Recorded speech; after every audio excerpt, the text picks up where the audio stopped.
Good morning student, मेरा नाम राजीव भी। आज पिछले वीडियो के अंदर तो अपन ने सिलेबस का डिस्कशन किया था। आज जो अपन वीडियो देखने जा रहे हैं या मैं जो बनाने जा रहा हूँ आपके लिए, वो आपकी जो फ्लेमिंगो बुक है, उस फ्लेमिंगो जो बुक है आपकी, उसका जो लेसन फर्स्ट है, उसका जो लेसन फर्स्ट होगा आपका, वो देखिए उसका नाम क्या है। लेसन का नाम है the last lesson. The last lesson. जो द लास्ट लेसन है वो किसने लिखा है? अल्फोंस डॉटे के द्वारा लिखा हुआ है। इसके जो राइटर हैं वो है अल्फोंस डॉटे। स्पेलिंग अपन देख लेते हैं, DETA। अल्फोंस डॉटे लिखा है और ये एक फ्रेंच नॉवलिस्ट है। नॉवलिस्ट उपन्यासकार होता है।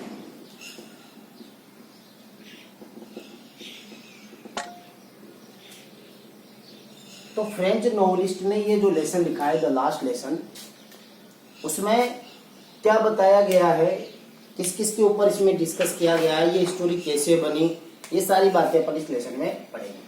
तो देखो, ये जो लेसन लिखा गया था लास्ट लेसन, वो उस समय का है जब फ्रांस और पर्सिया के बीच में, फ्रांस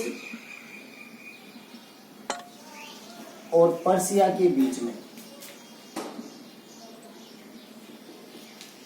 फ्रांस और पर्सियन वार के बारे में अपन कह सकते हैं। उस टाइम का है फ्रांस और पर्सियन, फ्रांस के बीच और पर्सिया के बीच जो युद्ध हुआ। आप अभी वर्तमान में फ्रांस कंट्री है और उस समय पर्सिया में कौन कौन से कंट्री शामिल थे? जर्मनी, पोलैंड और ऑस्ट्रिया। ये पर्सिया के भाग में आते थे। तो इनके बीच में अक्सर, फ्रांस और पर्सिया के बीच में अक्सर जो है वॉर होते रहते थे। तो उस टाइम की जो ये स्टोरी है, बड़ी इंपॉर्टेंट स्टोरी है। तो फ्रांस और पर्सिया के बीच में जो वॉर हुआ, युद्ध हुआ, उस युद्ध के अंदर पर्सिया जो है फ्रांस को पराजित कर देता है। मतलब जर्मनी के द्वारा इसको हरा दिया जाता है युद्ध के अंदर। और उस युद्ध का परिणाम क्या पड़ा, उसका रिजल्ट क्या आया, उसका इफेक्ट किस पर हुआ, स्कूल लाइफ पर जो इफेक्ट हुआ, उसमें उसके ऊपर इस लेसन में डिस्कशन किया गया है। तो जो कहानी तब की है, पर्सिया ने जो है, या France was defeated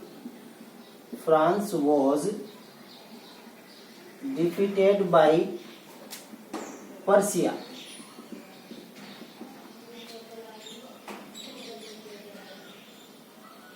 in a war, एक युद्ध के अंदर फ्रांस को पराजित कर दिया जाता है पर्सिया के द्वारा। और उस समय जो पर्सिया का जो लीडर था, जो अपन कह सकते हैं जो इसको लीड कर रहा था इस युद्ध को, उस लीडर का नाम था बिस्मार्क। ये आपको समझ में आएगा कैसे कि ये लेसन कैसे बना, लास्ट लेसन कैसे बना। मैं आपको यहाँ तक पहुँचाने के लिए बैकग्राउंड स्टोरी बता रहा हूँ कि फ्रांस और पर्सिया के बीच में युद्ध होता है। उस युद्ध का जो लीडर था, मतलब इधर जर्मनी का जो लीडर था वो बिस्मार्क था, फ्रांस का जो भी होगा। तो बिस्मार्क के नेतृत्व में पर्सिया मतलब जो है जीत जाता है फ्रांस को। अब उस समय जो स्थिति थी वो देखिए आप।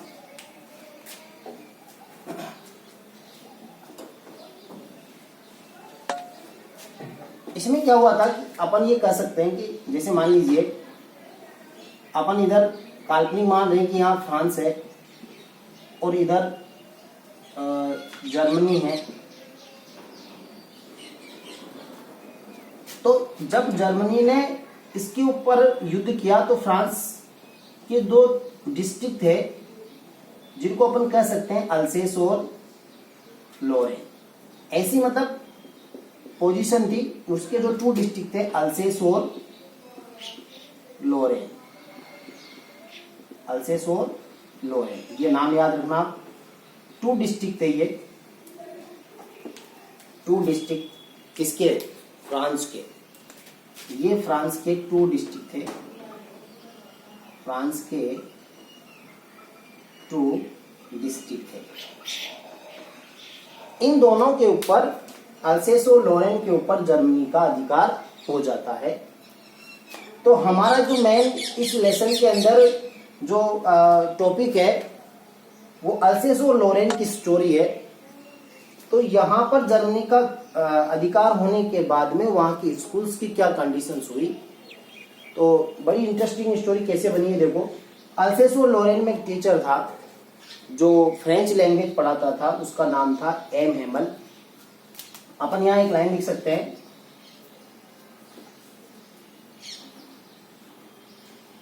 Germany won Alsace and Lorraine in a war। Germany ने युद्ध में जीत लिया अल्सेस और लोरेन को एक युद्ध के अंदर। An order came from Berlin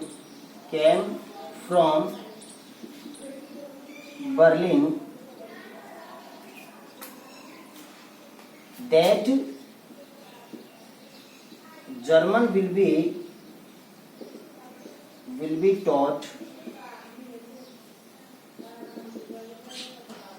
in the schools of Alsace and Lorraine। तो एक ऑर्डर आया कहां से? बर्लिन से। जर्मनी की राजधानी कहां पर है? बर्लिन है।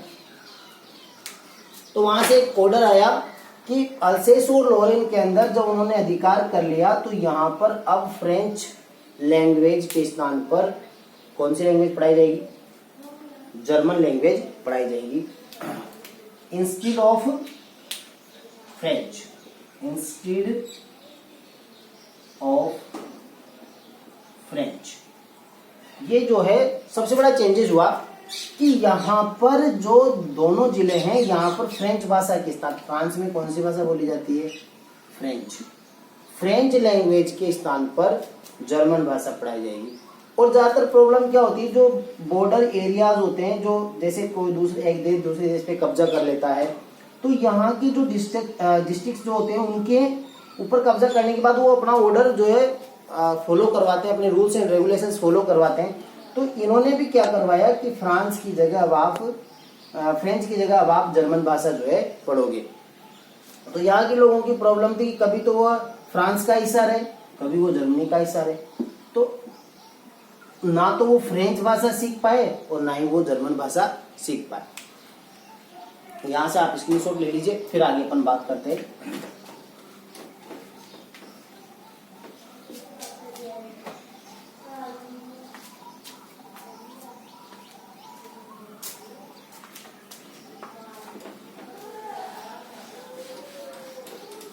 देखिए आगे क्या होगा, अपन इसके कुछ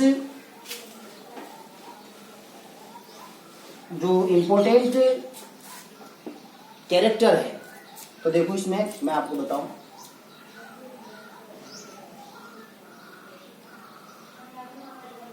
आपका जो एक तो इम्पोर्टेंट कैरेक्टर की बात करें अपन की कहानी समझेंगे।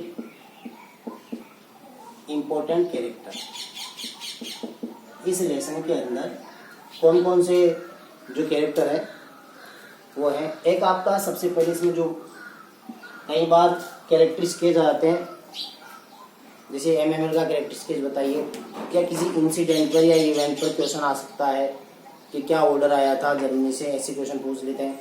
एमएमएल कैसा व्यक्ति था, है ना। तो सबसे पहला जो कैरेक्टर है बड़ा इंपॉर्टेंट है, एमएमएल। एमएमएल जो है अपन शॉर्ट में बात करेंगे कि ये एक फ्रेंच लैंग्वेज टीचर है। He was a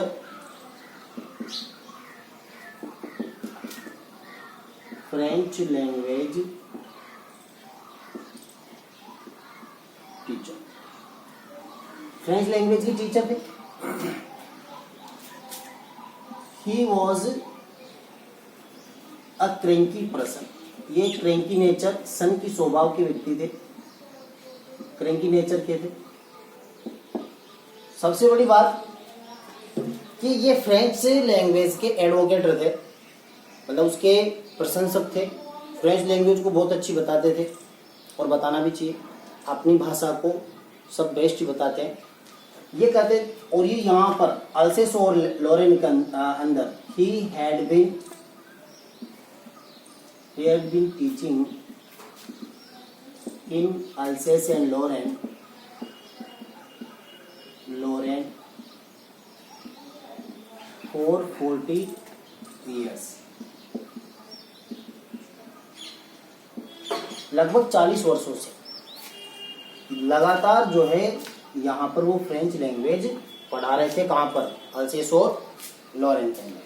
एमिमल French language के बारे में कहते थे he was faithful to his country and language। French language के प्रति वफादार थे, भाषा के प्रति और देश के प्रति, और वफादार होना भी चाहिए एक व्यक्ति को अपने देश के प्रति और अपने देश की जो भाषा है। जैसे अपन इंडियन है तो हमें हिंदी भाषा पर गर्व होना चाहिए, और हम हिंदुस्तानी है इसलिए हम हिंदुस्तानी होने के नाते अपनी मातृभाषा के ऊपर हमको गर्व होना चाहिए। तो कंट्री और लैंग्वेज दोनों के प्रति वफादार थे। वो कहते थे he called French is the most beautiful, ये क्वेश्चन भी आया हुआ है बोर्ड के अंदर कि एम हेमल फ्रेंच लैंग्वेज के बारे में क्या कहते थे। He called French is the most beautiful language of the world, दुनिया की सबसे सुंदर भाषा है। He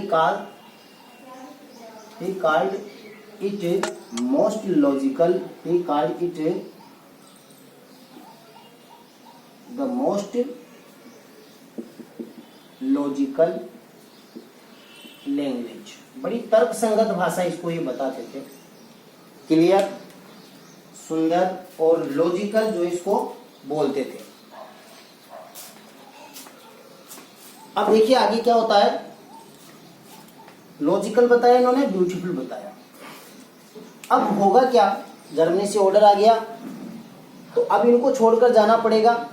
एक टीचर की क्या, जब एक टीचर स्कूल छोड़ के जाता है उसकी क्या कंडीशंस होती है, वो किस प्रकार से दुखी होता है, एमएमएल कितने दुखी होते हैं जब वो यहाँ से अल्सेस और लोरेन से और एक लंबे समय तक किसी जगह पर काम करने के बाद अगर कोई व्यक्ति जाता है तो उसको बड़ा आघात लगता है, बड़ा दुख होता है, बड़ा सॉरी फील होता है।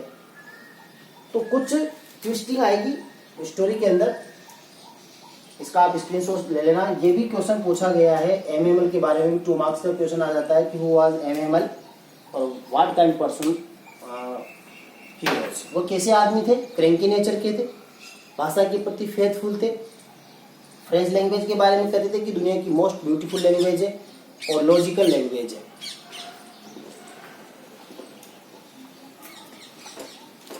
अब नेक्स्ट देखिए आप, नेक्स्ट जो अपना कैरेक्टर है इसके बारे में जब अपन पूरा डिटेल में इसका क्वेश्चन जब बनाएंगे तो इसके बारे में अपन डिटेल में मैं आपको पूरा 125 वर्ड्स का क्वेश्चन और उसका आंसर जो है मैं आपको बताऊंगा। इसकी कैरेक्टरिस्टिक पे अपन बात करेंगे। सेकंड है आपका फ्रेंच। ये जो फ्रेंच है ये स्टूडेंट है, फ्रेंच जो है एम हेमल का स्टूडेंट है। He was a student of M Hemal.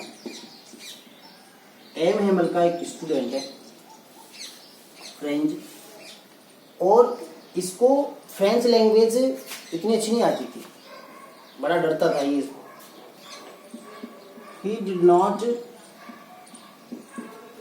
did not learn his lessons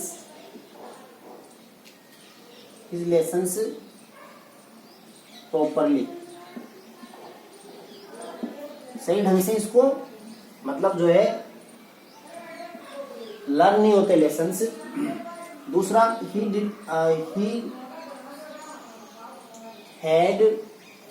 he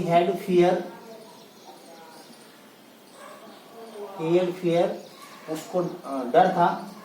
he had fear about M Hemal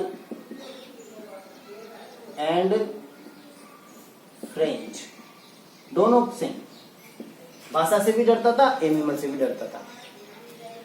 और जो एम हेमल था वो थोड़ा सनकी स्वभाव का था।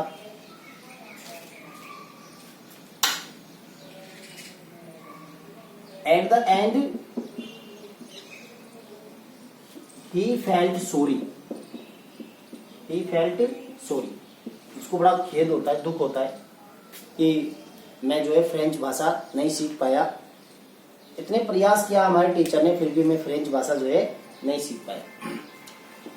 तो ये फ्रेंच था, जो स्टूडेंट था, डिसिपल था किसका, एम हेमल का, और इसको फ्रेंच भाषा सीखने में बड़ी दिक्कत आती थी। छोटा बच्चा है तो अपन इसके बारे में जो है डिटेल में पढ़ेंगे। अब नेक्स्ट जो है कहानी कैसे बनती है, कि एक दिन क्या हुआ, जो फ्रेंच है वो फ्रेंच जो है स्कूल जाता है, अपने घर से रवाना होता है, स्कूल जा रहा है वो, और स्कूल के अंदर जो टीचर है वो एम हेमल है।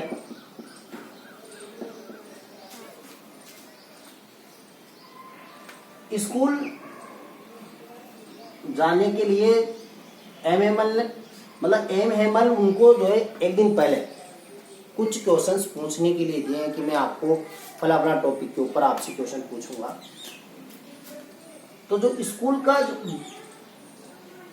फियर था मन में इसके कि जाऊं या नहीं जाऊं स्कूल, तो फ्रेंच क्या होता है उस दिन लेट स्टार्ट करता है, स्कूल घर से जाना ही थोड़ा लेट स्टार्ट करता है कि थोड़ा टाइम लगा के जो है अपन उसमें चलते हैं। फर्स्ट पीरियड ही जो है फ्रेंच का आता था, तो इस वजह से वो डरता है कि मैं स्कूल जाऊं या नहीं जाऊं। तो वो थोड़ा 10-15 मिनट लेट स्टार्ट करता है स्कूल जाना। कैसे ये लेट स्टार्ट करता है, यहां से इसके मन में कई प्रकार के विचार आते हैं। अब क्यों हुआ ऐसा स्टार्ट, इसने स्टार्ट क्यों किया, तो French did not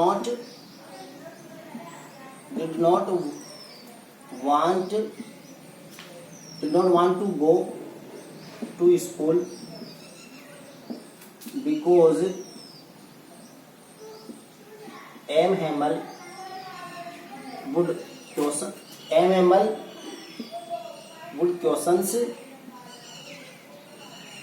ask questions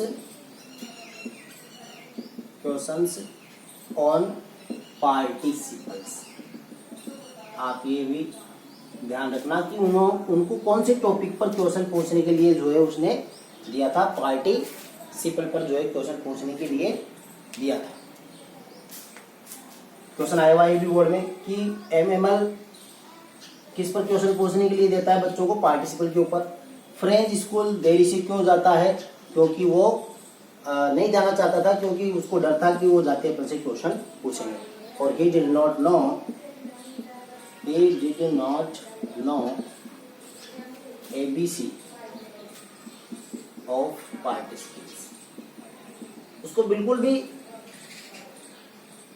basic knowledge भी नहीं था किसका, पार्टिसिपल्स का, इसलिए वो देरी से स्कूल जाने का डिसीजन लेता है। फिर उसने सोचा कि स्टार्ट तो करते हैं। तो फ्रेंच अपनी जो स्टोरी है यहाँ से लेकर यहाँ तक फ्रेंच का घर से स्कूल जाने तक की स्टोरी है, और उसमें उसके साथ क्या क्या हुआ तो देखिए। फ्रेंच पहले 10 से 20 मिनट लेट स्टार्ट हुआ है घर से, आगे जाता है तो यहाँ पर एक बुलेटिन बोर्ड होता है। क्या होता है? Bulletin board. अब बुलेटिन बोर्ड क्या होता है, ये भी क्वेश्चन आया हुआ है। बुलेटिन बोर्ड, जैसे what had been put up on the bulletin board, bulletin board पर क्या खबर आई हुई थी, क्या न्यूज आई हुई थी। तो बुलेटिन जो बोर्ड था उसके सामने से वो जा रहा था स्कूल, तो यहाँ पर बहुत सारे व्यक्ति खड़े थे, यहाँ पर क्राउड था, और ये जो क्राउड था उसको देखकर फ्रेंच के मन में एक विचार आता है कि इतनी भीड़ क्यों इसके सामने, क्या रीजन हो सकता है। लेकिन वो सोच रहा था कि मुझे तो स्कूल से देरी हो रही है, मेरे क्या काम इन सबसे। लेकिन जब भी यहाँ पर भीड़ तभी इकट्ठा होती है जब यहाँ पर कोई न्यूज आती है। अब वो न्यूज अक्सर जब भी आई है वो खराब ही आई है हमारे कंट्री के लिए। कभी तो कोई ऑर्डर आया है या कोई चेंजेस जब भी हुआ है, तो ऐसा यहाँ पर तभी होता है जब कोई ना कोई बुरी खबर आती है हमारे कंट्री के लिए। लेकिन फिर फ्रेंड कहता है कि मुझे इससे क्या करना, मुझे तो स्कूल जाना है, तो वो आगे जाता है। तो यहाँ पर इसको कुछ एक दो व्यक्ति मिलते हैं, जैसे एक वॉच मेकर होता है, एक आयरन मास्टर होता है, अलग अलग व्यक्ति मिलते हैं। तो वो जा रहा था तो थोड़ा बच्चा धक्का मुक्की करता हुआ जा रहा है भीड़ में से, तो वो उसको कहते हैं कि इतना जल्दी क्यों कर रहे हो, तो बहुत टाइम है स्कूल जाने के लिए। अभी बब, उसको बब बोलते हैं, फ्रेंच भाषा में छोटे बच्चों को बब बोलते हैं। इतनी जल्दी क्यों कर रहे हो बब, अभी तो स्कूल जाने में बहुत सारा टाइम। तो फ्रेंच एक तरह से सरप्राइज होता है कि ऐसा कैसे, हाउ कैन इट पॉसिबल, मैं तो घर से 10 से 20 मिनट लेट स्टार्ट हूँ, और यहाँ ये लोग कह रहे हैं कि अभी स्कूल जाने में बहुत सारा टाइम है, प्लेंटी ऑफ टाइम है। लेकिन वो उसके सैटायर को समझ नहीं पाता है, छोटा बच्चा है तो ये मजाक कर रहे होंगे, वो जल्दी जल्दी स्कूल जाता है। आगे वो क्या देखता है, थोड़ा आगे जाने के बाद में एक फील्ड होता है, खेत होता है। उस खेत के पीछे की साइड में एक आरा मशीन होती है, सामी आरा मशीन होती है, जहाँ लकड़ी वगैरह काटते हैं वो आरा मशीन होती है। उसके पीछे जो पर्सिया की जो सैनिक थे